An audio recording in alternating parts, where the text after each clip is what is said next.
Pentagon officials are telling CBS News tonight they are monitoring a suspected Chinese spy balloon that's been flying at high altitude over the U.S.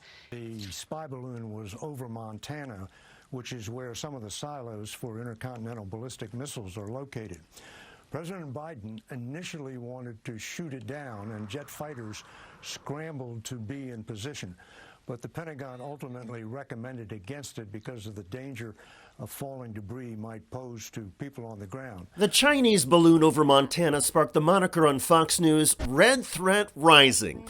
But never mind the reckless hype in conservative media,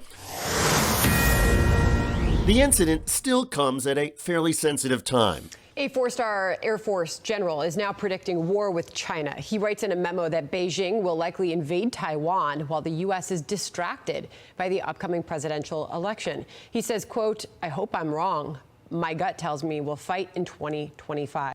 So is this surveillance balloon the first step in a clash that will lead to war between the United States and China?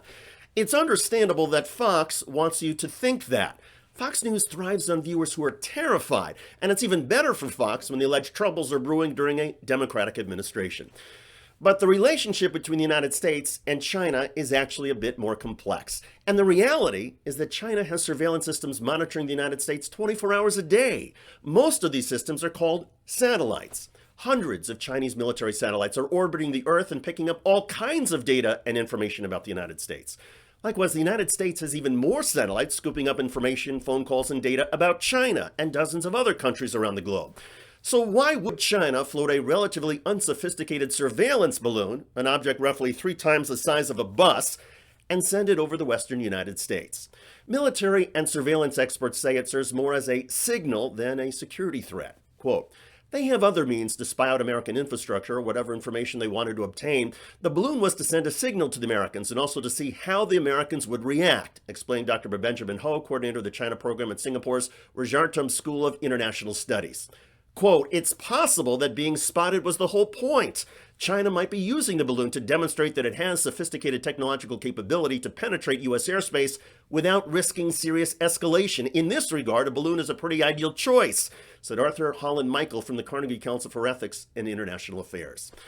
Of course, such nuanced thinking is absent on the political right, where lawmakers, including Montana Republican House member Ryan Zinke, are demanding, "Shoot it down."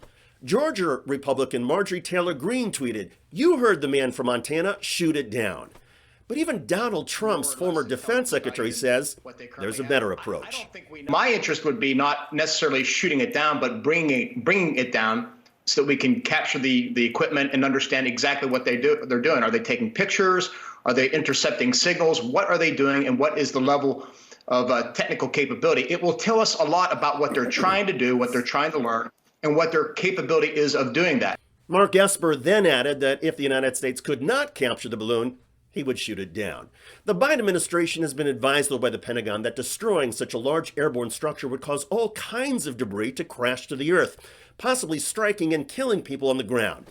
And given that risk, the Biden administration, for now, is simply monitoring the surveillance balloon system and complaining about it to China. Secretary of State Anthony Blinken, who was scheduled to meet soon with China's President Xi Jinping, has suspended that trip in protest of the China incursion. Meantime, China has confirmed the balloon belongs to them, but the Chinese insist it was a civilian weather balloon gathering atmospheric data. Whatever. By most accounts, the temperature between the United States and China is a bit uncomfortable, but it's not as deadly as many conservatives want Americans to think. I'm David Shuster. Thanks for joining us.